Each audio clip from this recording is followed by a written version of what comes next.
नमस्कार दोस्तों, हमारे YouTube चैनल पर एक बार फिर आपका स्वागत है। मध्य प्रदेश अति शिक्षक भर्ती को लेकर आप लोग के लगातार बड़ी संख्या में कमेंट हैं। बहुत सारे ऐसे गेस्ट टीचरों के लगातार कमेंट हैं जो पिछले सत्रों में गेस्ट टीचर के रूप में काम कर रहे थे, लेकिन वहां पर किसी कारण से नियमित शिक्षक के पहुंचने से उनको बाहर कर दिया गया। क्योंकि विभाग का नियम है कि अगर किसी भी कारण से आपका नियमित शिक्षक स्कूल में पहुंच जाता है तो उनकी जगह पर जो भी गेस्ट टीचर काम कर रहे हैं उनकी सेवाएं स्वतः समाप्त हो जाती हैं। तो ऐसे बड़ी संख्या में प्रदेश में गेस्ट टीचर हैं जो नियमित शिक्षक के आने के चलते बाहर हो चुके हैं। तो उनके लगातार कमेंट थे कि सर, बाहर हो चुके गेस्ट टीचरों को क्या करना पड़ेगा। जो यहाँ पर विभाग की तरफ से काउंसलिंग को लेकर आदेश जारी किया गया है, इसमें कौन से राउंड की काउंसलिंग में उन्हें भाग लेना पड़ेगा।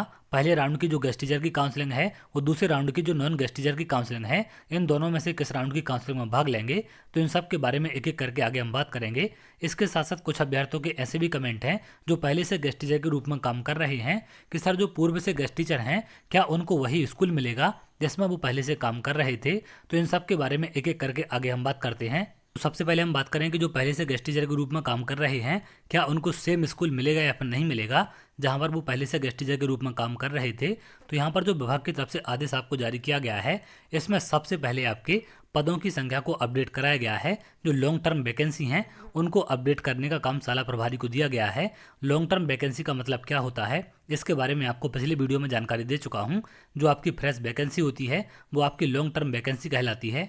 तो जो भी गेस्ट टीचर जिस भी स्कूल में गेस्ट टीचर के रूप में काम कर रहे थे, अगर उस स्कूल का आपका पद खाली है, किसी भी कारण से नहीं भरा है या फिर वहाँ पर किसी अन्य कारण से वैकेंसी खत्म आपकी नहीं की जाती है और आपका स्कूल पोर्टल पर प्रदर्शित होता है, तो बिल्कुल वहाँ पर ऐसे गेस्ट टीचर को प्राथमिकता दी जाएगी जो पहले से उसमें काम कर रहा था। तो पूर्व से काम कर रहे गेस्ट टीचरों को तभी स्कूल मिलेगा जब आपके स्कूल का पद वास्तव में खाली होगा और उसे पोर्टल पर अपडेट किया जाएगा।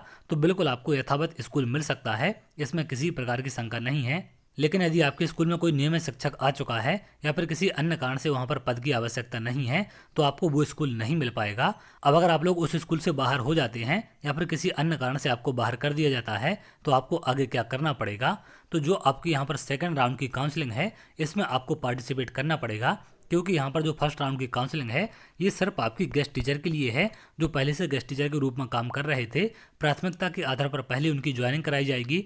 उसके अलावा जो भी अभ्यर्थी होंगे या फिर जो गेस्ट टीचर स्कूलों से बाहर हो चुके हैं उनको सेकंड राउंड की काउंसलिंग में भाग लेने का मौका मिलेगा और फ्रेश अभ्यर्थियों की तरह उनको पार्टिसिपेट करना पड़ेगा।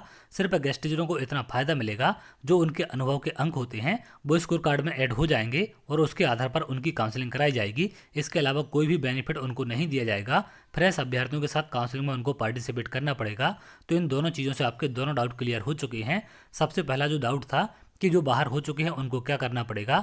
अगर आप स्कूल से बाहर हो चुके हैं तो आपको सेकंड राउंड की काउंसलिंग में जो नए अभ्यर्थियों की काउंसलिंग है उसमें नए अभ्यर्थियों की तरह ही पार्टिसिपेट करना पड़ेगा। सिर्फ वहाँ पर बेनिफिट आपको यही रहेगा कि आपके जो गेस्ट टीचर के अनुभव के अंक होंगे वो आपके स्कोर कार्ड में ऐड हो जाएंगे और उन अंकों के आधार पर आपकी मेरिट लिस्ट बनाई जाएगी। अब दोनों राउंड की काउंसलिंग को लेकर जानकारी आपको मिल चुकी है। फर्स्ट राउंड की काउंसलिंग की डेट यहाँ पर आप देख सकते हैं और सेकंड राउंड की काउंसलिंग की डेट यहाँ पर आपको बताई गई है। दोनों की अलग अलग काउंसलिंग है, अलग अलग अभ्यर्थी यहाँ पर पार्टिसिपेट करेंगे। गेस्ट टीचर फर्स्ट राउंड में पार्टिसिपेट करेंगे और जो नॉन गेस्ट हैं या फिर किसी कारण से गेस्ट टीचर बाहर हो गए हैं तो वो भी नॉन गेस्ट की कैटेगरी में आ जाते हैं। उन सभी के लिए सेकंड राउंड की काउंसलिंग में पार्टिसिपेट करना पड़ेगा। तो उम्मीद करते हैं फर्स्ट और सेकंड राउंड को लेकर या फिर गेस्ट टीचर जो बाहर हो चुके हैं इनके जो भी डाउट थे यहाँ पर सारे क्लियर हो चुके हैं। आगे आपका जो भी डाउट है आप कमेंट कर सकते हैं जिससे उसके बारे में भी आपको जानकारी मिल सके।